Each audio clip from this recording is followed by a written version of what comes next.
কাল্লা কাল্লা, scene জবর সা, ইয়া আইন জবর ইয়া, সা ইয়া, লাম জবর লা। আইনকে আমরা একটু গলার মধ্যখান থেকে শুদ্ধ করে উচ্চারণ করে পড়বো।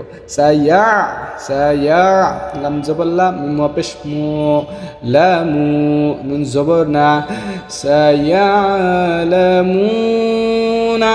আমরা নুনকে সাকিন করে দিব, অক্ষরের চিহ্ন আসছে। আর মাদের হরফের এই যে এই সূরার মধ্যে অনেকগুলা মধ্যে আরজির নিয়ম আছে, মধ্যে আরজির নিয়ম আছে। এই যে মাদের হরফের বামে ওয়াকফের চিহ্ন আসছে, মধ্যে আরজি আমরা 3 আলিফ টানবো এইভাবে।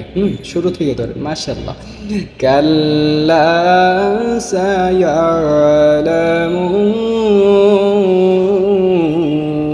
আমরা প্রত্যেক দিন ধারাবাহিকভাবে লাইভে এইভাবে কোরআন শিক্ষা ক্লাস করিয়ে থাকি।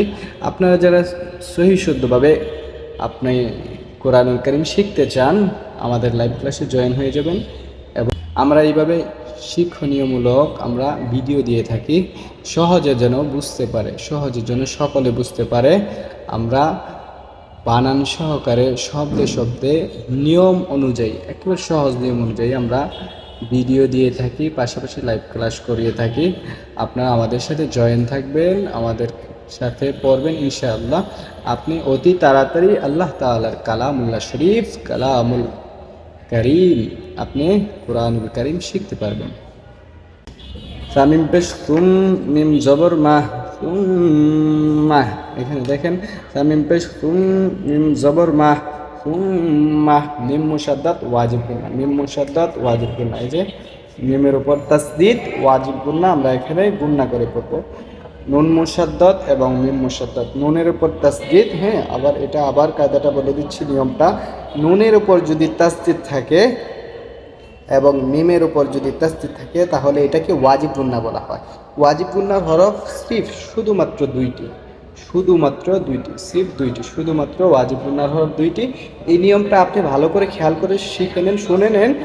যদি নুনের উপর যদি তাসদীদ হয় এবং মিমের উপর যদি তাসদীদ হয়, তাহলে আমরা এখানে গুন্না করে পড়ব, ওয়াজিব গুন্না বলা হয় এটাকে। অবশ্যই এখানে গুন্না করতে হবে, এটাকে ওয়াজিব গুন্না বলা হয়।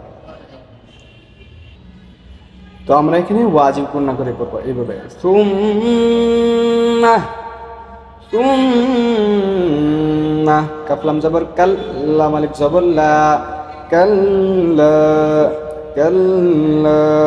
জবরের বাম পাশে খালি আলিফ, মাদের হরফ এক আলিফ টানবো।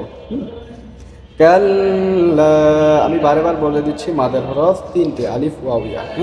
জবরের বাম পাশে খালি আলিফ, মাদের হরফ এক আলিফ টানবো।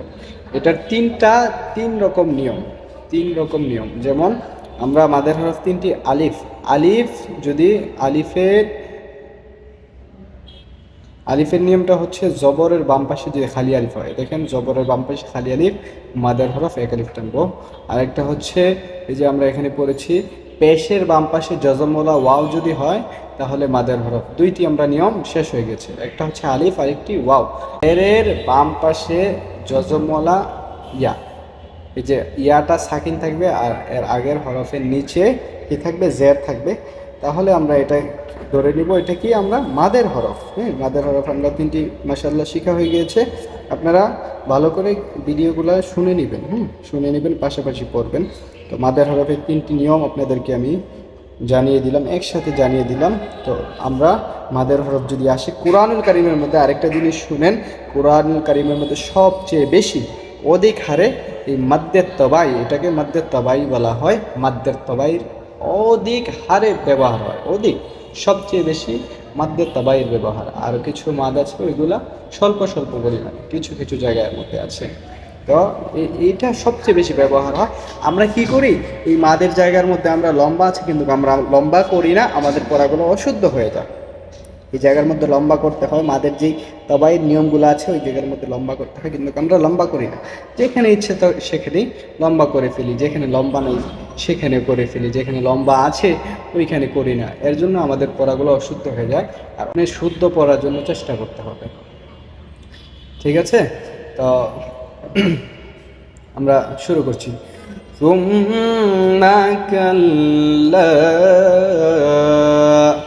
সিন জবর সা, ইয়া আইন জবর ইয়া, সা ইয়া, লাম জবর লা, সায়া লা, মিম ওয়া পেশ মু, নুন জবর না, সায়ালামুনা। আমরা নুনকে সাকিন করে দিব, আর মাদের হরফের বামে অফের চিহ্ন আসছে মধ্যে আরজি, আমরা 3 আলিফ পর্যন্ত টানতে পারবো। এইভাবে আমার সাথে আবার রিডিং শুরু থেকে পড়েন। সুম্মা কাল্লা সায়ালামুন। মাশাআল্লাহ, আমার সাথে একসাথে পড়েন। সুম্মা কাল্লা সায়ালামুন।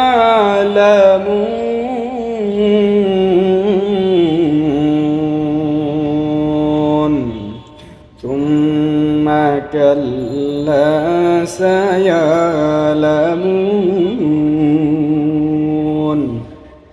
হামজা জবর আ, লাম মিম জবর লাম, আলাম। হামজা জবর আ, লাম মিম জবর লাম, আলাম। এখানে মিম সাকিনের পরে নুন আসছে, দেখেন মিম সাকিনের পরে নুন আসছে, তাহলে আমরা ইজহারে সফবি বলবো। এটাকে ইজহারে সফবি বলা হয়, এটা ইজহারে সফবি। নুন সাকিনে, মিম সাকিনের পরে যদি নুন আসে ইজহারে সফবি। আমরা এখানে গুণনা করব না, এইভাবে আলাম আলাম আলাম এইভাবে করবো আলাম। মিম সাকিনের পরে যদি বা ও মিম ব্যতীত অন্য কোনো হরফ আসে তাহলে ইজহারে সফবি বলা হয়। এখানে গুণনা করা যায় না, গুণনা হবে না, গুণনা ছাড়া এইভাবে পড়বো আমরা। আলাম, নুন জিম জবর নাজ, আলাম নাজ। আম জবর আ, লাম লাম জের লিল, আলাম আলাম নাজ আলিল, আলাম নাজ আলিল। এই জিম, জিমের মধ্যে সাকিন হয়েছে, তাহলে কলকলা হবে। এখানে কি হবে? কলকলা হবে। জিমের মধ্যে যদি সাকিন হয় কলকলা হয়। কলকলা এইভাবে করতে হয়। কলকলা মানে একটু কম্পন করা, নাড়া দেওয়া। না যে, না যে, না যে, না যে, এইভাবে না যে। কলকলার হরফ 5টা, কফ, ত, বা, জিম, দাল।